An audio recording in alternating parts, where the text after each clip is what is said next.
Welcome to ఏకేఎస్ఐఎస్. నా పేరు చైతన్యదేవ్, polity faculty. ఇది Telangana public service commission group 3 ఎగ్జామినేషన్కి సంబంధించి పాలిటీ విభాగంలో వచ్చినటువంటి ప్రశ్నలకు సంబంధించి ఒక ప్రాథమిక అవగాహన. ఓవరాల్గా మనం గమనించినట్లయితే Telangana public service commission group 2 ఎగ్జామినేషన్లో ఉన్న సిలబస్సు, గ్రూప్ 3లో ఉన్న సిలబస్సు పాలిటీకి సంబంధించి ఒకటే. ఇది గ్రూప్ 3 ఎగ్జామినేషన్. ఒకసారి ప్రశ్నలు కనుక గమనించినట్లయితే, రాజ్య విధాన ఆదేశిక సూత్రాలను రాజ్యాధికారాల నైతిక సంవేదనలు, రాజ్యాధికారాల అని ఉండాలి. ఇక్కడ ఈ స్టేట్మెంట్ ఎవరిచ్చారు అని అడుగుతున్నాడు. ఇక్కడ directive principles of state policy గురించి స్టేట్మెంట్స్ మనం ప్రధానంగా గమనిస్తే అంబేద్కర్, బిఎన్ రావు స్టేట్మెంట్ ఉంటుంది. అంబేద్కర్ స్టేట్మెంట్ ఏమో డైరెక్టివ్ ప్రిన్సిపల్స్ ఎకనామికల్ డెమోక్రసీ, ఆర్థిక ప్రజాస్వామ్యాన్ని స్థాపిస్తాయని చెప్తే, బిఎన్ రావు ఏమన్నాడంటే నైతిక సంవేదనలు అన్నాడు. కాబట్టి ఈ ప్రశ్నకి సమాధానం ఒకటి. సో ఇక్కడ గమనించండి, ప్రశ్నలు అడుగుతున్నప్పుడు ఎగ్జామ్లో అన్ని రకాలైన ప్రశ్నలు అడగవచ్చు. అంటే అసర్షన్ రీజనింగ్ ఉండొచ్చు, కింది వాటిలో సరైనవి సరికానివి అని ఉండవచ్చు. ఎలా అడిగినా సరే ఎగ్జామినేషన్లో వాళ్ళు అడిగినటువంటి ప్రశ్నను బట్టి అభ్యర్థి సమాధానం రాయాల్సి ఉంటుంది. నెక్స్ట్ క్వశ్చన్ కనుక గమనిస్తున్నట్లయితే, పార్టీ ఫిరాయింపుల నిరోధక చట్టం పార్లమెంటు లేదా రాష్ట్ర శాసనసభలో ఈ కింది ఏ ఫిరాయింపులకు వర్తిస్తుంది? యాంటీ డిఫెక్షన్ లా ఎవరికి అప్లై అవుతుంది అంటే పొలిటికల్ పార్టీస్ మెంబర్స్కి, ఇండిపెండెంట్ అభ్యర్థులకి, నామినేటెడ్ మెంబర్స్కి అందరికీ కూడా యాంటీ డిఫెక్షన్ లా అప్లై అవుతుంది. ఎందుకంటే మనకి 52nd కాన్స్టిట్యూషనల్ అమెండ్మెంట్ ద్వారా 1985లో చేసినటువంటి anti defection law 91st amendment 2003 ద్వారా అమెండ్ అయింది, మీకు తెలిసిందే. ఒక రాజకీయ పార్టీ నుంచి గెలిచినటువంటి వ్యక్తులు వేరే పార్టీలోకి వెళ్ళినా సరే డిస్క్వాలిఫై అవుతారు. ఇండిపెండెంట్ అభ్యర్థి ఏదో ఒక పార్టీలో జాయిన్ అయినా డిస్క్వాలిఫై అవుతాడు, మీకు తెలుసు. ఇప్పుడు XYZ అనేటువంటి రాజకీయ పార్టీలు పోటీ చేసినప్పుడు అదే ప్లేస్లో ఏ అనే ఒక స్వతంత్ర అభ్యర్థి పోటీ చేస్తే ఆ వ్యక్తికి ఓటేసి ప్రజలు గెలిపించినట్లయితే, ఆ సందర్భంలో అతను గెలిచిన తర్వాత వీళ్ళల్లో ఎవరో ఒక పొలిటికల్ పార్టీలో జాయిన్ అయినట్లయితే అది కూడా వాళ్ళు ప్రజాభిప్రాయాన్ని అతను వమ్ము చేసినట్టే అవుతుంది. కాబట్టి యాంటీ డిఫెక్షన్లా ఇండిపెండెంట్ అభ్యర్థులకు కూడా వర్తిస్తుంది. అలాగే నామినేటెడ్ మెంబర్స్ అయినా సరే 6 months తర్వాత వాళ్ళు కనుక ఏదైనా ఒక పొలిటికల్ పార్టీలో జాయిన్ అయినట్లయితే అప్పుడు వాళ్ళు డిస్క్వాలిఫై అవుతారు. కాబట్టి యాంటీ డిఫెక్షన్లా పార్టీ ఫిరాయింపుల నిరోధక చట్టం అనేటువంటిది పార్లమెంటు, రాష్ట్ర శాసనసభల్లో ఈ కింది ఏ ఫిరాయింపులకు వర్తిస్తుంది అంటే పొలిటికల్ పార్టీసు, ఇండిపెండెంట్ అభ్యర్థులు, స్వతంత్ర అభ్యర్థులు, నామినేటెడ్ అభ్యర్థులు అందరికీ ఏబిసి కాబట్టి ఏబిసి అనేటువంటిది ఇక్కడ సరైన సమాధానం అవుతుంది. నెక్స్ట్, నారీ శక్తి వందన అధినియంకు సంబంధించి ఈ కింది ప్రకటనల్ని పరిగణించండి అన్నాడు. ఇక్కడ నారీ శక్తి వందన అధినియం అనేటువంటి అంశానికి సంబంధించి ఈ కింది ప్రకటన ఇక్కడ వీటిని కన్సిడర్ చేయమంటున్నాడు. నూతన పార్లమెంట్ భవనంలో పరిశీలనకు వచ్చినటువంటి మొదటి బిల్లు కరెక్టే. నారీ శక్తి వందన అధినియం అంటే ఉమెన్ రిజర్వేషన్ బిల్లు, మీకు తెలిసిందే. ఇది లోక్సభ, రాష్ట్ర శాసనసభల్లో 3వ వంతు స్థానాలు మహిళలకు కేటాయించింది. 1/3 సీట్స్ ఉమెన్ రిజర్వేట్ చేశారు. స్త్రీలకు కేటాయించబడ్డ సీట్లలో 4వ వంతు షెడ్యూల్డ్ కులాలకు, తెగలకు, బలహీన వర్గాలకు కేటాయించారంటే ఇది లేదండి, అలా ఏమీ చేయలేదు. ఈ చట్టం అమల్లోకి వచ్చిన 15 సంవత్సరాల తర్వాత మహిళా రిజర్వేషన్లు ఉండవు అన్నారు. అంటే ఇక్కడ మీరు అబ్జర్వ్ చేసినట్లయితే 543ని 181, 181, 181గా డివైడ్ చేస్తే ఒక్కొక్క లోక్సభలో ఒక 181 సీట్స్ రిజర్వ్ చేస్తారు.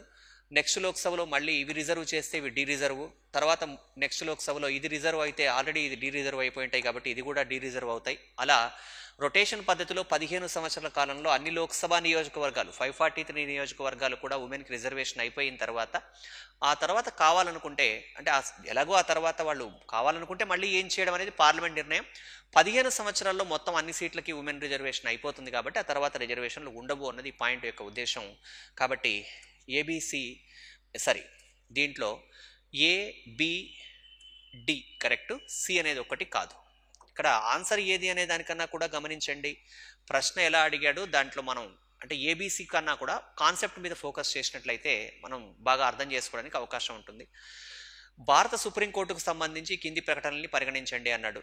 అంటే సుప్రీంకోర్టుకు సంబంధించి స్టేట్మెంట్ మీరు గమనించండి అన్నాడు. అంతర్రాష్ట్ర వివాదాలు, కేంద్ర రాష్ట్రాల మధ్య వివాదాలు సుప్రీంకోర్టు ప్రాథమిక విచారణ పరిధిలోకి వస్తాయి. అంటే ఇక్కడ గమనించండి,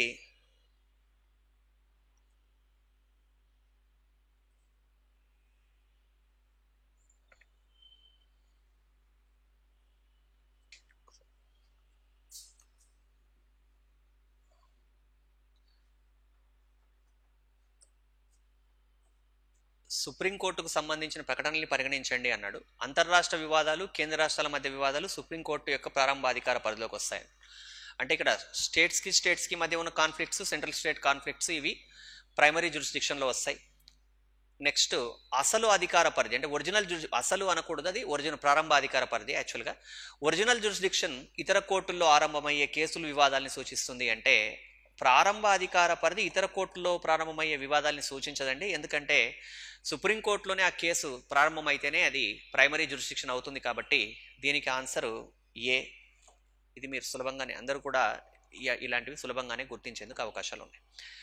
నెక్స్ట్ మనం కనుక గమనిస్తే నెక్స్ట్ క్వశ్చన్, ఈ కింది ప్రకటనల్ని పరిగణించండి అన్నాడు. స్టేట్మెంట్స్ ఇవ్వడం జరిగింది.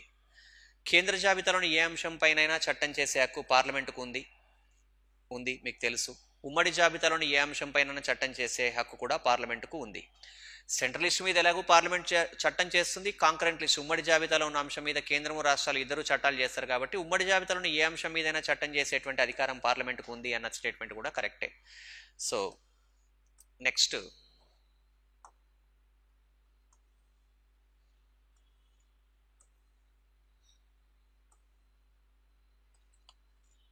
భారత రాజ్యాంగంలో ప్రాథమిక హక్కులకు సంబంధించి ఈ కింది వ్యాఖ్యలలో ఏవి సరైనవి అంటున్నాడు. ఇండియన్ కాన్స్టిట్యూషన్కి సంబంధించి ఫండమెంటల్ రైట్స్ విషయంలో వీటిని రాజ్యాంగం ద్వారా రక్షణ కల్పించబడి అమలు చేయబడతాయి. అంటే ఫండమెంటల్ రైట్స్కి రక్షణ ఉంటుంది అన్నారు. రైట్. ప్రాథమిక హక్కులు సాధారణ శాసనం ద్వారా సవరించబడతాయంటే ప్రాథమిక హక్కులు ఆర్డినరీల ద్వారా సవరించబడవండి. రాజ్యాంగ సవరణ అవసరం కాబట్టి బి రాంగ్ అవుతుంది. ప్రాథమిక హక్కులకు భారత ఉన్నత న్యాయస్థానం రక్షకుడిగా ఉంటుంది. అంటే ఫండమెంటల్ రైట్స్కి రక్షణ కల్పించేది న్యాయస్థానం అన్నాడు. కరెక్టే. నెక్స్ట్ రాజ్యాంగ హక్కులన్నీ కూడా ప్రాథమిక హక్కులే. ఇక్కడ all constitutional rights are fundamental rights అన్నాడు. తప్పు. All fundamental rights are constitutional rights, but all the constitutional rights are not fundamental rights. ప్రాథమిక హక్కులన్నీ కూడా రాజ్యాంగబద్ధ హక్కులే, కానీ రాజ్యాంగబద్ధ హక్కులన్నీ ప్రాథమిక హక్కులు కాదు. కాబట్టి ఇక్కడ ఏ మరియు సి ఇది సరైన సమాధానం అవుతుంది ఈ ప్రశ్నకి. నెక్స్ట్ భారత రాజ్యాంగ ప్రవేశికకు సంబంధించి కింది వ్యాఖ్యలను పరిగణించండి. ఇది ప్రవేశికకు సంబంధించండి. ఇది రాజ్యాంగం దానికి సంక్రమించిన అధికార మూలం గురించి తెలియజేస్తుంది. We the people of India అని చెప్తున్నారు. కాబట్టి భారతదేశంలో సార్వభౌమాధికారం కలిగినటువంటి వ్యక్తులు ప్రజలు, సార్వభౌమాధికారం గల సంస్థ పార్లమెంటు. ఈ నేపథ్యంలో రాజ్యాంగం దానికి సంక్రమించిన అధికారాల మూలాల గురించి వివరిస్తుంది. ఇది రాజ్యాంగం సాధించిన లక్ష్యాలని గురించి కూడా వివరిస్తుంది. అంటే ఆబ్జెక్టివ్స్ అండ్ రెజల్యూషన్ అనేటువంటిది కూడా ఉంది. కాబట్టి ఈ ప్రశ్నకు సమాధానం రెండు సరైనవే, ఏ మరియు బి. నెక్స్ట్ ఇది ఫ్యాక్ట్ ఓరియంటెడ్ క్వశ్చన్. ఈ ప్రకటనల్ని పరిగణించండి అన్నాడు. రాష్ట్ర పునర్వ్యవస్థీకరణ చట్టం 1956 ప్రకారం ప్రాంతీయ మండళ్లు ఏర్పాటు చేయడం జరిగింది. ప్రాంతీయ మండల్స్ అంటే జోనల్ కౌన్సిల్స్ 1956 యాక్ట్ ప్రకారం ఏర్పాటైనాయి. అంతర్రాష్ట్ర నదీ వివాదాల చట్టం 1956 నదీ వివాదాల ట్రిబ్యునల్ని ఏర్పాటు చేస్తుంది. ఈ రెండు కూడా స్టేట్మెంట్స్ కాబట్టి ఇవి ఫ్యాక్ట్సే, కాబట్టి రెండు సరైనవే. దీంట్లో ఫ్యాక్ట్ విషయంలో క్రాస్ చెక్ చేసుకోవచ్చండి. అలాగే ఇక ఏ ఫైనాన్స్ కమిషన్కి ఎవరు చైర్మన్ అని చెప్పేసి 12th, 13th, 14th ఇచ్చాడు. దీంట్లో నాలుగో ప్రశ్న, అంటే ఇక్కడ ఈ ప్రశ్నకు సమాధానం 4 అండి. ఎందుకంటే ఇక్కడ పేర్లే మీకు తెలుసు. 15th ఫైనాన్స్ కమిషన్కి చైర్మన్గా ఎన్కే సింగ్ ఉన్నాడు. అలాగే 12th ఫైనాన్స్ కమిషన్కి చైర్మన్గా రంగరాజన్, 13th ఫైనాన్స్ కమిషన్కి చైర్మన్గా విజయ్ కేల్కర్, 14th ఫైనాన్స్ కమిషన్కి చైర్మన్గా యాగా వేణుగోపాల్ రెడ్డి, వైవి రెడ్డి ఉన్నాడు. కాబట్టి ఎవరు ఏ ఫైనాన్స్ కమిషన్ చైర్మన్ అన్నాడు. దీంట్లో ఆన్సర్లలో ఇవ్వబడ్డ దాంట్లో 4 కరెక్ట్ అయిన ఆన్సరు. ఇది మీకు తెలిసిందే. నెక్స్ట్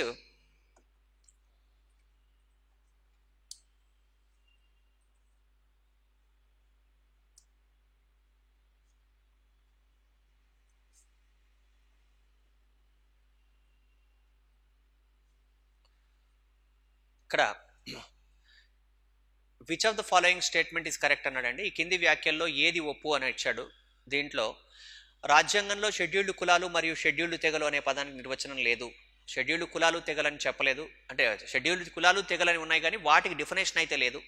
నెక్స్ట్ అల్పసంఖ్యాక వర్గాలకు మాత్రమే విద్యా సంస్థలు ఏర్పాటు చేసుకునే హక్కు కలదు అంటే ఆర్టికల్ 30 గురించి చెప్తున్నాడు. కానీ ఆర్టికల్ 19(1)(c) ప్రకారం అల్పసంఖ్యాక వర్గాలు మాత్రమే కాదు, అల్పసంఖ్యాక వర్గాలు కాని వాళ్ళు కూడా విద్యా సంస్థలు ఏర్పాటు చేసుకోవచ్చు. అదేవిధంగా అల్పసంఖ్యాక వర్గాల సంస్థలకు గ్రాంట్ల నుండి మినహాయింపు ఉంది. అంతర్రాష్ట్ర ఆయా రాష్ట్రాల గవర్నర్లకి వారి రాష్ట్రాల్లో షెడ్యూల్డ్ కులాలు తెగలను గుర్తించే అధికారం ఉందన్నాడు. ఆ అధికారం రాష్ట్రపతికి ఉంటుంది.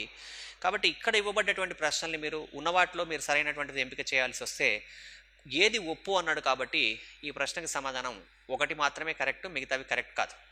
నెక్స్ట్, కొత్త చట్టం భారతీయ శిక్షా అధినియం. ఇక్కడ ఈ భారతీయ శిక్షా అధినియం దీన్ని ఏ పేరుతో పిలుస్తూ ఉన్నారు అని అంటే ఎవిడెన్స్ యాక్టే భారతీయ శిక్షా అధినియం అండి. మీకు తెలుసు, ఇక్కడ ఫ్యాక్ట్ ఓరియంటెడ్ ఆటోమేటిక్గా రాసేస్తున్నారు. Next, which of the following amendments of the constitution of India introduced economically weaker sections reservation. EWS reservations ఇస్తున్నది 15(6), 16(6) ప్రకారం 103 కాన్స్టిట్యూషన్ అమెండ్మెంట్. కాబట్టి ఈ ప్రశ్నకు సమాధానం 65వ ప్రశ్నకు సమాధానం 3. నెక్స్ట్, ఇక్కడ భారతదేశంలో విదేశీయులకు ఎటువంటి ప్రాథమిక హక్కులు మంజూరు చేయబడ్డాయి అంటే విదేశీయులకు ఇవ్వబడ్డ హక్కులు ఏంటి అంటే సాంస్కృతిక విద్యా విషయపు హక్కులో కొన్ని పరిమితులు వస్తాయి విదేశీయులకి. అలాగే మనకి జాతి, కుల, లింగ, జన్మస్థాన పరమైన వివక్షల విషయంలో కొన్ని లిమిటేషన్స్ వస్తున్నాయి. కాబట్టి చట్టం ముందు సమానత్వం, జీవించే హక్కు, ఈ రెండు కూడా బి మరియు సి సరైన సమాధానం. ఇవి విదేశీయులకు ఇవ్వబడ్డటువంటి హక్కులు. నెక్స్ట్, 74వ రాజ్యాంగ సవరణ చట్టం ప్రకారం ఈ కింది వాటిలో ఏది పరివర్తన ప్రాంతం? పరివర్తన అంటే ట్రాన్స్మిటెడ్ ఏరియా అండి. ఒక ప్రాంతం గ్రామం నుంచి పట్టణంగా మారుతున్నా లేదా గ్రామం నుంచి కొన్ని కారణాల చేత పట్టణం వైపుగా మారుతున్నట్లయితే దాన్ని నగర పంచాయతీ అంటారు. తెలంగాణ రాష్ట్రంలో ప్రజెంట్గా అయితే నగర పంచాయతీ సిస్టమ్ లేదు. ఎందుకంటే తెలంగాణ పంచాయతీరాజ్ యాక్ట్ 2018 తర్వాత నగర పంచాయతీ సిస్టమ్ తీసేసి మనం గ్రామం, మండలం, జిల్లా, మున్సిపాలిటీ కార్పొరేషన్ వరకే ఉన్నాం. మరి ఆంధ్రప్రదేశ్ రాష్ట్రంలో నగర పంచాయతీ సిస్టమ్ ఉంది. ఒక ప్రాంతంలో 50% కన్నా ఎక్కువ జనాభా వ్యవసాయేతర రంగం మీద ఆధారపడి ఉన్నప్పుడు, అలాగే ఒక స్క్వేర్ కిలోమీటర్కి మోర్ దెన్ 400 ఉన్నప్పుడు ఆ ప్రాంతాన్ని నగర పంచాయతీగా గుర్తించవచ్చు. అలా గుర్తించబడ్డ నగర పంచాయతీ చాలా తొందరలోనే ఒక మున్సిపాలిటీలో కానీ కార్పొరేషన్లో కానీ విలీనం చేయడం జరుగుతుంది. కాబట్టి ఏది పరివర్తన ప్రాంతం అంటే నగర పంచాయతీ సరైన సమాధానం. ఈ కింది ప్రకటనల్ని పరిగణించండి అన్నారు. ఇవి చాలా సింపుల్ క్వశ్చన్. భారత రాజ్యాంగం కేంద్ర జాబితా, రాష్ట్ర జాబితా, ఉమ్మడి జాబితా అనే 3 అంశాలను కలిగి ఉంది. కరెక్టే, 3 జాబితాలు ఉన్నాయి. బి, కేంద్ర రాష్ట్రాల మధ్య శాసన, ఆర్థిక, పాలనా అధికారాల పంపిణీ గురించి భారత రాజ్యాంగంలో పేర్కొనబడింది. 11, 12 భాగాల్లో మీరు కనుక గమనించినట్లయితే కేంద్ర శాసన పాలనా సంబంధాలు 11వ భాగం, 12వ భాగం ఆర్థిక సంబంధాలు. కాబట్టి ఈ ప్రశ్నకి సమాధానం 68వ ప్రశ్నకి సమాధానం ఏ మరియు బి రెండు సరైనవే. ఇక గవర్నర్ ఆర్డినెన్స్లను జారీ చేసే అధికారానికి సంబంధించి కింది వ్యాఖ్యలను పరిగణించండి అన్నాడు. అంటే గవర్నర్ ఆర్డినెన్స్లకు సంబంధించి ఈ 2 స్టేట్మెంట్స్ని గమనించండి అన్నాడు. ఇది గవర్నర్ విచక్షణాధికారం కాదు, దీన్ని మంత్రుల సలహా సహాయం మేరకే చెలాయించడం జరుగుతుంది. అంటే గవర్నర్ ఆర్టికల్ 213 ప్రకారం ఆర్డినెన్స్ జారీ చేయడం తన ఇష్టం వచ్చినట్టు జారీ చేయలేడు. ఒకవేళ గినక ఒక రాష్ట్ర బిల్లును కేంద్రానికి పంపాలన్నా లేదా ఒక రాష్ట్రంలో రాష్ట్రపతి పాలన విధించమని కేంద్రానికి సూచించాలన్నా, అలాగే రాష్ట్ర ప్రభుత్వానికి సంబంధించిన సమాచారాన్ని కేంద్రానికి పంపడం, ఇలాంటి విచక్షణాధికారాలు అవుతాయి. లేదా 371 సిరీస్లో ఉన్నటువంటి విచక్షణాలు అవుతాయి. కానీ ఇక్కడ ఆర్డినెన్స్ ఇష్యూ చేయడం విచక్షణాధికారం కాదు. 2వ స్టేట్మెంటు, దీనిని గవర్నర్ ఏ సమయంలోనైనా ఉపసంహరించే అధికారం ఉంది. గవర్నర్ ఆర్డినెన్స్ను ఎప్పుడైనా విత్డ్రా చేయొచ్చు. కాబట్టి గవర్నర్కు సంబంధించిన స్టేట్మెంట్స్లో 2 కరెక్ట్ అండి. 69వ ప్రశ్న. ఇక 70వ ప్రశ్నను గమనించినట్లయితే ఈ కింది వ్యాఖ్యల్ని పరిశీలించండి అన్నాడు. నిశ్చిత వాక్యము అంటే అసర్షన్, కారణం అంటే రీజనింగ్. అసర్షన్ ఏమంటున్నాడంటే ఆర్టికల్ 368 రాజ్యాంగ సవరణకు సంబంధించిన అధికారాన్ని పార్లమెంటు కల్పిస్తుంది. అంటే ఆర్టికల్ 368 ప్రకారం parliament is having power to amend the constitution. కాబట్టి అది కరెక్టే. రీజనింగ్ ఏంటి అంటే భారత రాజ్యాంగం ప్రాథమిక నిర్మాణాన్ని మినహాయించి మిగిలిన ఏ భాగాన్నైనా సవరించే అధికారం పార్లమెంటుకు ఉంది. అంటే మౌలిక స్వరూపాన్ని మినహా దేనైనా సవరించే అధికారం పార్లమెంటుకు ఉంది అని చెప్పడం జరిగింది. కాబట్టి ఏ మరియు ఆర్ రెండు సరైనవి, ఆర్ ఏకు సరైన వివరణ. కాబట్టి అది కరెక్టే. నెక్స్ట్, పంచాయతీలకు సంబంధించి ఈ ప్రకటనల్ని పరిగణించండి అన్నాడు. పంచాయతీలు, రూరల్ లోకల్ గవర్నమెంట్స్కి సంబంధించి ప్రతి పంచాయతీ దాని మొదటి సమావేశ తేదీ నుండి 5 సంవత్సరాల వరకు కొనసాగుతుంది. పంచాయతీలు అయితే సమావేశ తేదీ నుంచి 5 సంవత్సరాలు, వ్యక్తులైతే ప్రమాణ స్వీకారం చేసి నుంచి 5 సంవత్సరాలు. ఇది మీకు తెలుసు. రాష్ట్ర ఎన్నికల సంఘం పంచాయతీల ఎన్నికలు నిర్వహిస్తుంది. 243(k)ZA ప్రకారం రాష్ట్ర ఎన్నికల సంఘం పంచాయతీ ఎన్నికలు నిర్వహిస్తుంది.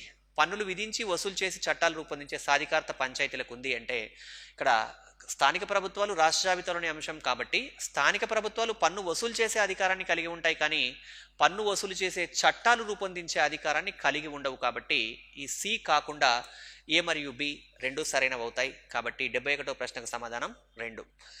నెక్స్ట్, జిల్లా కోర్టు న్యాయమూర్తుల నియామకానికి సంబంధించి కింది ప్రకటనల్ని పరిగణించండి అన్నాడు. జిల్లా కోర్టు జడ్జెస్కి సంబంధించి కరెక్ట్ స్టేట్మెంట్ ఏది అని అడుగుతున్నాడు. రాష్ట్ర గవర్నర్ హైకోర్టును సంప్రదించి వీరు నియమిస్తాడు. ఆర్టికల్ 233 ప్రకారం గవర్నర్ జిల్లా కోర్టు న్యాయమూర్తులు నియమిస్తాడండి. ఒక వ్యక్తి జిల్లా కోర్టు న్యాయమూర్తిగా నియమించబడడానికి 7 సంవత్సరాలకు తక్కువ కాకుండా అడ్వకేట్గా అనుభవం ఉండాలి. ఈ 2 స్టేట్మెంట్స్ కరెక్టే జిల్లా కోర్టు న్యాయమూర్తులకు సంబంధించి అన్నాడు. కాబట్టి నెక్స్ట్ ఎలక్షన్ కమిషన్కి సంబంధించిన క్వశ్చన్ అండి ఇది. భారత ఎన్నికల సంఘానికి సంబంధించి కింది ప్రకటనల్ని పరిగణించండి అన్నాడు. రాజ్యాంగంలోని 15వ భాగం ఎన్నికల సంఘం ఏర్పాటుకు సంబంధించింది కరెక్టే.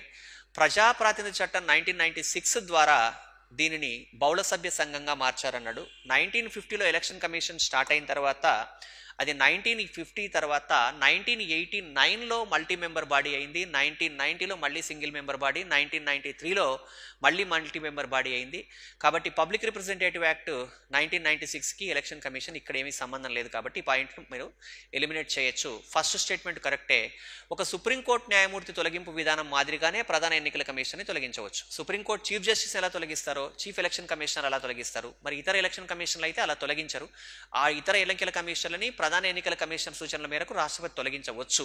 తొలగించాలని రూల్ ఏమి కంపల్సరీ అయితే కాదు. కాబట్టి ఇక్కడ ఇవ్వబడ్డ ప్రశ్న మీరు పరిగణనలోకి తీసుకున్నట్లయితే ఏ మరియు సి రెండు కరెక్టే, బి తప్పు. 1996 చట్టానికి బహుళ సభ్య సంఘానికి సంబంధం లేదు. కాబట్టి ఇక ఫండమెంటల్ రైట్స్లో ఆర్టికల్ 32కు సంబంధించి మనం రిట్స్ మీద ప్రశ్న అడగడం జరిగిందండి.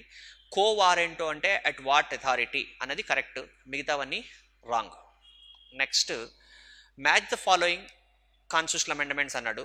ఏ రాజ్యాంగ సవరణ దేనికి సంబంధించింది అనే విషయాన్ని ఇక్కడ మనకి ప్రశ్న రూపంలో ఇవ్వడం జరిగిందండి. 61వ రాజ్యాంగ సవరణ అనేది ఓటింగ్ వయస్సుని 21 నుంచి 18 సంవత్సరాలకు తగ్గించడం. 86వ రాజ్యాంగ సవరణ ప్రాథమిక విద్య ప్రాథమిక హక్కు. 97వ రాజ్యాంగ సవరణ సహకార సంఘాలు. 101 కాన్స్టిట్యూషనల్ అమెండ్మెంట్ జిఎస్టీ.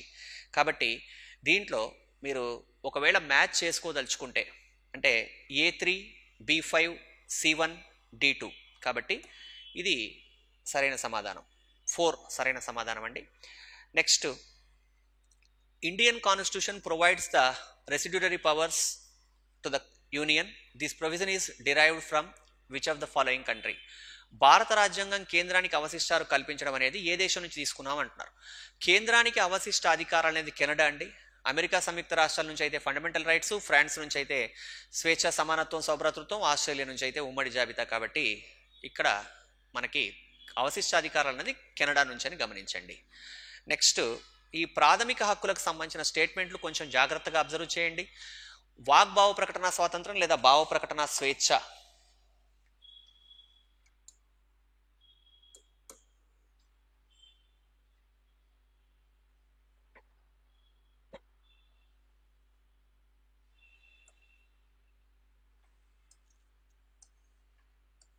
ఇక్కడ ఇది సరిగా లేదండి, ఒకసారి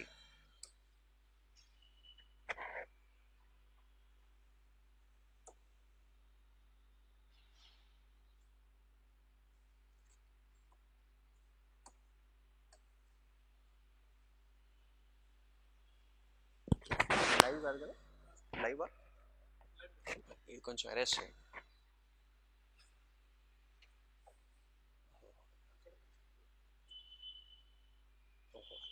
ఓకే. సో దిగువ ఇచ్చిన పట్టికలో ప్రాథమిక హక్కులు, ప్రాథమిక విధులను వాటి సంబంధ ప్రకరణలో జతపరచండి అన్నాడండి. ఫండమెంటల్ రైట్స్కి సంబంధించి సరైన ఆర్టికల్ మ్యాచ్ చేయమన్నాడు. భావ ప్రకటన స్వేచ్ఛ, freedom of thought and expression అంటే 19(1)A. ఒకే తప్పుకు 2 శిక్షల నుంచి రక్షణ అంటే ఆర్టికల్ 20. హోదాలు అంటే ఇక్కడ మనకి అబాలిషన్ ఆఫ్ టైటిల్స్, హోదాల రద్దు అంటే ఆర్టికల్ 18. న్యాయ సహాయ హక్కు అన్నాడండి. న్యాయ సహాయ హక్కు అనేటువంటిది ఇక్కడ ఏమీ లేదు. 39(A) అలాంటిది ఏమీ లేదు. జీవించే హక్కులో న్యాయ సహాయం పొందడం కూడా ఒక హక్కుగానే భావించాలి. 1978లోనే సుప్రీంకోర్టు జడ్జిమెంట్ ఇచ్చింది. కాబట్టి ఇక్కడ ఇవ్వబడ్డ ప్రశ్నలకు సమాధానాన్ని కనుక మీరు గమనించినట్లయితే 2 కరెక్ట్. దీంట్లో ఆర్టికల్ 22 గురించి ఆప్షన్ లేదు. గమనించండి, ఈ మధ్యకాలంలో ప్రశ్నలు ఒకవైపు 4 ఆప్షన్స్ ఇచ్చి రెండో వైపు 5 ఆప్షన్లు ఇవ్వడం సహజంగా జరుగుతున్నటువంటిది. ఈ మధ్యకాలంలో ప్రశ్నలు అడుగుతున్న పద్ధతి అలాగే ఉంది. నెక్స్ట్ దీని తర్వాత ఇక్కడ ఉన్నత న్యాయస్థానం సుప్రీంకోర్టుకు సంబంధించి కింది ప్రకటనల్ని పరిగణించండి అన్నాడు. ఉన్నత న్యాయస్థానానికి సంబంధించిన స్టేట్మెంట్స్ అబ్జర్వ్ చేయండి అన్నాడు. ఇది రాజ్యాంగంలోని అన్ని అంశాల విషయంలో ఒక ప్రత్యేకమైన చివరి వివరణకర్త. ఫైనల్ ఇంటర్ప్రిటర్ అనేది సుప్రీంకోర్టే, ఇది కరెక్టే. రాజ్యాంగంలో పొందుపరిచిన ఆదర్శాలకు ఆదర్శాలను వాస్తవ రూపం దాల్చేట్లు చేయడం దీని ప్రధాన విధి. ఇది కూడా కరెక్టే. అదేవిధంగా రాజ్యాంగ ప్రవేశికను తనను తానే మార్చే అధికారం దీనికి కలదన్నాడు. ప్రవేశికను సుప్రీంకోర్టు మార్చదండి. ఒకవేళ మార్చదలుచుకుంటే పార్లమెంట్ మార్చాలి. ఆదేశిక సూత్రాల అమలుకు సంబంధించి కూడా దీని విధి విస్తరించబడింది. అంటే directive principles of state policy are non justiciable. ఆదేశిక సూత్రాలు న్యాయసమ్మతమైనవి కావు కాబట్టి సుప్రీంకోర్టు ఇన్వాల్వ్మెంట్ దీంట్లో ఉండదు. కాబట్టి ఈ ప్రశ్నకు సమాధానం ఏ మరియు బి. నెక్స్ట్, ప్రస్తుత భారత ఎన్నికల సంఘం కూర్పు ఏమిటి అన్నాడు. కాంపోజిషన్ ఆఫ్ ఎలక్షన్ కమిషన్ అంటే మీకు తెలిసిందే, ఒక election commissioner, chief election commissioner, 2 కమిషనర్లు. కాబట్టి 4 సమాధానం, మిగతావన్నీ రాంగ్ ఉన్నాయి. నెక్స్ట్, ఈ కింది వాటిలో భారత రాజ్యాంగంలోని ప్రకరణ 3కి సంబంధించింది కాదు ఏది అంటే 3కి సంబంధం లేనిది ఏది అంటే ఆర్టికల్ 3 ప్రకారం ఒక రాష్ట్రాన్ని విడగొట్టవచ్చు, దాని యొక్క భౌగోళిక పరిధిని విస్తరించవచ్చు, తక్కువ చేయొచ్చు, పేరు మార్చవచ్చు. కానీ ఏ రాష్ట్రమైనా తనకు తానే రద్దుపరచుకోవడం అనేది ఉండదు. కాబట్టి దీంట్లో సంబంధించినది కాదు అన్నాడు కాబట్టి ఇది కాదు.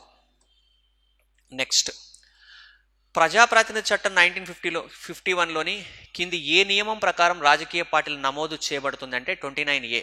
పబ్లిక్ రిప్రజెంటేటివ్ యాక్ట్ 1951లో సెక్షన్ 29A ప్రకారం పొలిటికల్ పార్టీస్ మనకి రిజిస్టర్ అవుతాయి. ఈ ప్రశ్న కొంచెం అభ్యర్థులను ఇబ్బంది గురి చేసి ఉండొచ్చు, ఒకసారి గమనించండి. ఈ కింది వాటిలో లోక్సభ తన కార్యనిర్వాహక అధికారాల చెలాయింపులో వాడే పద్ధతులు ఏవి అంటే లోక్సభకు సంబంధించి ఇక్కడ సింపుల్గా దీన్ని ఎలా అర్థం చేసుకోవాలి అంటే ఇక్కడ కార్యనిర్వాహక అధికారాల చెలాయింపులో వాడే పద్ధతులు ఏవి అంటే కాల్ అటెన్షన్ మోషను, ప్రశ్నలు, సప్లిమెంటరీ ప్రశ్నలు, అవిశ్వాస తీర్మానం, ఇవన్నీ రికార్డ్ అవుతాయి. 0 అవర్ రికార్డ్ అవ్వదు కాబట్టి 0 అవర్ శూన్య గంట అనేటువంటిది కాకుండా మిగతా వాటిని మనం పరిగణనలోకి తీసుకోవాల్సి ఉంటుంది. ఇక్కడ చెలాయింపులో వాడే పద్ధతులు ఏవి అని అడగడం జరిగిందండి. ఏబిసి కరెక్ట్, సారీ దీంట్లో ఏబిసి కాదు, ఏబిడి కరెక్ట్, సి కాదు, శూన్య గంట కాదు, ఎందుకంటే 0 అవర్ రికార్డ్ అవ్వదు. ఇక ఎన్నికలలో పై ఏదియూ కాదు నోటాకు సంబంధించి కింది ప్రకటనల్ని పరిగణించండి అన్నాడు. భారత న్యాయస్థానం 2013లో నోటాకు సంబంధించిన తీర్పును వెలువరించింది. ఇది మీకు తెలుసు, people's union for civil liberties కేసులో నోటాకు సంబంధించిన విషయాలు అంటే నోటా నన్ ఆఫ్ ద అబో అనేటువంటిది ఎలక్ట్రానిక్ ఓటింగ్ విషయంలో బటన్ ఏర్పాటు చేశారు. People's union for civil liberties case. ఎన్నికల్లో నోటాను ప్రవేశపెట్టడానికి భారత పార్లమెంట్ 2011లో చట్టం చేసింది. ఏమీ చట్టం చేయలేదు. బి కరెక్ట్ కాదు. ఒకవేళ ఎన్నికల్లో మిగతా అభ్యర్థుల కంటే నోటాకు అత్యధిక ఓట్లు పడినట్లయితే ఆ స్థానానికి తిరిగి ఎన్నిక నిర్వహించబడుతుందా అంటే అలా నిర్వహించబడదు. నోటాకు ఎక్కువ ఓట్లు వచ్చినా సరే ఆ తర్వాత ఎక్కువ ఓట్లు వచ్చినటువంటి అభ్యర్థి అక్కడ ఎంపీగా లేదా ఎమ్మెల్యేగా గుర్తించబడతాడు. కాబట్టి అది కూడా సరైన సమాధానం కాదు. బి సరికాదు, సి సరికాదు. వాళ్ళు అడిగినవి సరైనటువంటివి గుర్తించమన్నాడు. ఒక ప్రజా ప్రయోజనాల వ్యాజ్యం, ఇంతకుముందే మనం అనుకున్నాం people's union for civil liberties case అని. కాబట్టి నోటాకు సంబంధించి ఈ కింది ప్రకటనల్ని పరిగణించండి అంటే ఇక్కడ ఏ మరియు డి సరైనవి. ఇక arrange the following committees Panchayat Raj అనే క్రోనలాజికల్ ఆర్డర్. పంచాయత్ రాజ్ కమిటీల గురించి అడిగాడండి. Ashok Mehta committee, GVK Rao committee 85, Ashok Mehta committee 1977, LM Singhvi committee 1986, Thungon committee 89. కాబట్టి ఇక్కడ ఆర్డర్ తీసుకున్నట్లయితే మరి 1977 నుంచి మనం పరిగణనలోకి తీసుకోవాలి. కాబట్టి ఇక్కడ 4 కరెక్ట్. ఆ ఇయర్లు మీరు ఒకసారి చెక్ చేసుకుంటే సరిపోతుంది. నెక్స్ట్, ఆదేశిక సూత్రాలకు సంబంధించిన వ్యాఖ్యానాల్ని పరిగణించండి అన్నాడు. సరైనది ఏదో అడుగుతున్నాడండి. గుర్తుపెట్టుకోండి, 39A 43A రెండు కూడా మనకి 42nd అమెండ్మెంట్ 1976 ద్వారా వచ్చినవి. ఇక్కడ ఇవ్వబడ్డ ప్రశ్న ఏంటంటే 39A అనేటువంటిది పారిశ్రామిక నిర్వహణలో కార్మిక భాగస్వామ్యం గురించి చెబుతుందన్నాడు. కానీ యాక్చువల్గా అది 43A చెప్పాలి. అలాగే 43Aలో పేదవారికి ఉచిత న్యాయ సహాయం అన్నాడు, 39Aలో ఉండాలి. అంటే ఇక్కడ ఒకవేళ 39A బదులుగా ఇది ఇక్కడ ఉంటే ఈ 2 స్టేట్మెంట్స్ కరెక్ట్ అయ్యేవి. కాబట్టి ఆర్టికల్ అటు ఇటు ఇచ్చాడు కాబట్టి 2 సరైనవి కావు. ఏ 2 సరైనవి కావు ఈ ప్రశ్నకు సమాధానం. నెక్స్ట్, భారత రాజ్యాంగ పరిణామ క్రమంలో చోటు చేసుకున్న సంఘటనల కాలక్రమాన్ని అమర్చండి అన్నాడు. ఇక మీకు తెలుసు, క్రిప్స్ రాయబారం జరిగిన తర్వాత మళ్ళీ మనకి మౌంట్ బాటన్ ప్లాన్ తర్వాత స్వాతంత్ర చట్టం, తర్వాత రాజ్యాంగం ఆమోదం. ఇవి మీరు ఒక్కసారి క్రాస్ చెక్ చేసుకుంటే సరిపోతుంది. దీనికి సమాధానం 3. నెక్స్ట్, 88వ ప్రశ్న, ఈ కింది ప్రకటనల్ని పరిశీలించండి అన్నాడు. 2015లో నీతి ఆయోగ్ ప్రణాళికా సంఘం స్థానంలో ఏర్పాటు చేశారు, కరెక్టే. నీతి ఆయోగ్ పాలక మండలిలో రాష్ట్రాల ముఖ్యమంత్రులు మాత్రమే ఉంటారన్నాడు. మాత్రమే అనకూడదు, ముఖ్యమంత్రులు ఉంటారు, అలాగే కేంద్రపాలిత ప్రాంతాల ప్రతినిధులు కూడా ఉంటారు. కాబట్టి ఇక్కడ స్టేట్మెంట్ నెంబర్ 1 మాత్రమే మనకు కరెక్ట్. ఇక్కడ ఎంపీ బిస్బారువా కమిటీ ఇది రీసెంట్ కాదండి, ఒక జనరల్ నాలెడ్జ్ ఓరియంటెడ్ క్వశ్చన్ లాగా మనం భావించవచ్చు. దేశంలోని ఇతర ప్రాంతాల్లో నివసిస్తున్న ఈశాన్య రాష్ట్రాల ప్రజలకు సంబంధించి, అంటే ఢిల్లీలో ఒక నార్త్ ఈస్టర్న్ స్టేట్కి సంబంధించినటువంటి వ్యక్తిని చంపడం వల్ల అప్పుడు ఎంపీగా ఉన్నటువంటి బిస్బారువా కమిటీని నియమించడం జరిగింది. ఇది రీసెంట్ కాదు. కాకపోతే మణిపూర్ ఇలాంటి ఇష్యూస్ మళ్ళీ మనకు పేపర్లు రావడం వల్ల, హింస జరగడం వల్ల ఈ ప్రశ్న వచ్చిండవచ్చు బహుశా. నెక్స్ట్, సుప్రీంకోర్టు వివిధ తీర్పుల్లో వెలువరించిన దాని ప్రకారం పేర్కొన్న వాటిలో ఏవి భారత రాజ్యాంగ మౌలిక లక్షణాలు? ఇక్కడ మౌలిక లక్షణాలు అంటే బేసిక్ స్ట్రక్చర్లో ఏవి భాగం అని చెప్పడం జరిగిందని అడిగాడండి. సో అన్నీ కూడా సమన్యాయం, సమాఖ్యవాదం, వ్యక్తి స్వేచ్ఛ, వ్యక్తి గౌరవం, అధికారాల విభజన, వేరువేరు సందర్భాల్లో సుప్రీంకోర్టు ఇవన్నీ కూడా మౌలిక స్వరూపంలో భాగమనే చెప్పింది. కాబట్టి అన్నీ కరెక్టే మౌలిక స్వరూపానికి సంబంధించి. ఇక జాతీయ వెనుకబడ్డ తరగతుల కమిషన్ అనేటువంటిది రాజ్యాంగబద్ధ హోదా పొందింది 102 కాన్స్టిట్యూషనల్ అమెండ్మెంట్ 2018. ఇది కూడా మీకు తెలుసు. నెక్స్ట్, ఇక్కడ హోదాల క్రమాన్ని చెప్పమన్నాడు. వాస్తవంగా ప్రెసిడెంట్తో మొదలవ్వాలి. ఇక్కడున్న ఆప్షన్స్లో ప్రెసిడెంట్ లేదు కాబట్టి మనకి వైస్ ప్రెసిడెంటు, ప్రైమ్ మినిస్టర్, తర్వాత ఫార్మర్ ప్రెసిడెంట్స్, మాజీ రాష్ట్రపతులు, స్పీకరు, ఆ ఆర్డర్ తీసుకున్నట్లయితే ఏసీబీడీ అవుతుంది. ఇది గమనించండి. ఈ ఫ్యాక్ట్స్ మీరు చెక్ చేయడానికి ఈజీగా అవకాశం ఉంటుంది. భారత రాజ్యాంగ సభ సమావేశాల నిర్వహణ మొత్తం కార్యాచరణలో అనుసరించిన పద్ధతులు ఈ కింది వాటిలో ఏవి? అంటే కాన్స్టిట్యూంట్ అసెంబ్లీ ఏ పద్ధతిని అనుసరించింది అంటే సర్దుబాటు నియమము, అభ్యంతరాల విషయంలో. ఇది కొంచెం ఓవరాల్గా కాన్సెప్ట్ తెలుసుంటే మాత్రమే అభ్యర్థి ఆన్సర్ రాయగలడండి. అభ్యంతరాల విషయంలో రహస్య ఓటింగ్ అనుసరించలేదు రాజ్యాంగ పరిషత్లో. కాకపోతే ఒక్కొక్క భాగాన్ని విషయంలో అనుసరించారు, దాన్ని రహస్య ఓటింగ్ అనేది అభ్యంతరాల విషయంలో అనుసరించలేదు. సర్దుబాటు నియమం అంటే భారత రాజ్యాంగంలో ఏకకేంద్ర సమాఖ్య లక్షణాలు రెండింటినీ సర్దుబాటు చేశారు. చాకచక్యమైన ఎంపిక అంటే భిన్నమైనటువంటి అంశాలు భిన్న దేశాల నుంచి గ్రహించడం. సర్వసమ్మతి అంటే ఇక్కడ గమనించాలి, గ్రాన్విల్ ఆస్టిన్ రాసినటువంటి పుస్తకం ఇంట్రడక్షన్, ఇక్కడ మనకి Indian constitution A corner stone of nations అనే పుస్తకంలో గ్రాన్విల్ ఆస్టిన్ చెప్తాడు, భారత రాజ్యాంగ పరిషత్లో ఎవరు ఏ వర్గానికి సంబంధించిన వ్యక్తులైనా సర్వసమ్మతితో రాజ్యాంగం చివరికి నిర్ణయీకరణ జరిగిందని. కాబట్టి అక్కడ ఒక ఫస్ట్ది కాకుండా, అంటే మనకి అభ్యంతరాల విషయంలో రహస్య ఓటింగ్ కాకుండా మిగతావన్నీ కూడా అనుసరించబడ్డ విషయాలుగా మనం భావించవచ్చు. నెక్స్ట్, ఇది మళ్ళీ ఒక క్వశ్చన్ ఏంటంటే 106 కాన్స్టిట్యూషనల్ అమెండ్మెంట్ అంటే ఇది మళ్ళీ ఉమెన్ రిజర్వేషన్కి సంబంధించండి. ఇది సామాజికంగా ఆర్థికంగా వెనుకబడ్డ తరగతుల వారిని గుర్తించడానికి రాష్ట్ర ప్రభుత్వాలు, కేంద్రపాలిత ప్రాంతాల ఇది కాదండి. సామాజికంగా ఆర్థిక ఉమెన్ అన్నప్పుడు ఇది కాదు కాబట్టి తీసేయండి.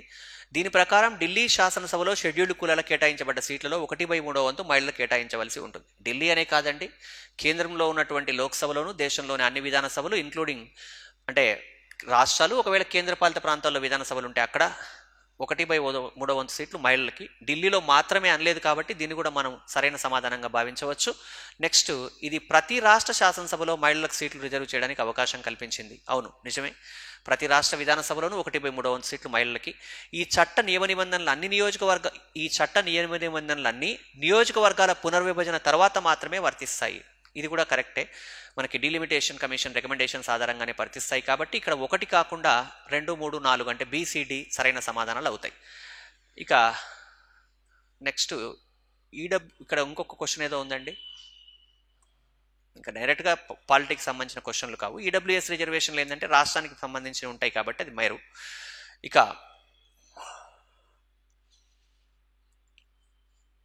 భారతదేశ ఆదాయ వనరులను పూచీగా పెట్టి దేశం లోపల నుండి కానీ బయట నుండి కానీ అప్పులు తీసుకునే అపరిమిత అధికారాలు కేంద్రానికి ఉన్నాయి. ఇది కరెక్టే. రాష్ట్ర ఆదాయ వనరులను పూచీగా పెట్టి దేశం లోపల నుండి బయటకు కానీ అప్పులు తీసుకునే అపరిమిత అధికారం రాష్ట్రానికి ఉండదు కాబట్టి 1 మాత్రమే సరైనది. ఓకేనండి. నెక్స్ట్, హ్యూమన్ రైట్స్ కమిషన్కి సంబంధించి మానవ హక్కుల రక్షణ చట్టం అన్నాడు. హ్యూమన్ రైట్స్ కమిషన్ అది 1993 ప్రకారం జాతీయ మానవ హక్కుల సంఘాన్ని ఏర్పాటు చేశారు. ఐక్యరాజ్య సమితి భద్రతా మండలి తీర్మానం అంటే యూడిహెచ్ఆర్లో యూనివర్సల్ డిక్లరేషన్ హ్యూమన్ రైట్స్ ఉన్నాయి కాబట్టి దాన్ని బేస్ చేసుకొని హ్యూమన్ రైట్స్ కమిషన్ ఏర్పాటు చేయబడింది అంటే కరెక్టే. ఇవన్నీ కరెక్ట్ అయినటువంటివే. ఇక ఇవి ఓవరాల్గా పాలిటిక్స్ సంబంధించి ప్రధానంగా ఉన్నటువంటివి. ఇక దాంట్లో ఒక 2-3 ప్రశ్నలు భిన్నంగా ఉన్నవి లేకపోతే క్లారిటీగా లేని విషయాల్ని మాత్రమే నేను వదిలేయడం జరిగింది, అది గమనించండి. అది కాక ఇక్కడ మనకి పేపర్ 2 అనేటువంటిది పాలిటీ, సోషల్ స్ట్రక్చర్, హిస్టరీ ఈ 3 అంశాలతో సమ్మిళితమై ఉంటుంది కాబట్టి పాలిటీ విభాగానికి సంబంధించిన ప్రశ్నలు ఒక ప్రాథమిక అవగాహన మాత్రమే. ఈ పోటీ పరీక్షలు రాసినటువంటి అభ్యర్థులందరికీ మంచి ఉద్యోగాలు రావాలని నేను మనస్ఫూర్తిగా ఆకాంక్షిస్తున్నానండి. Thank you. All the best.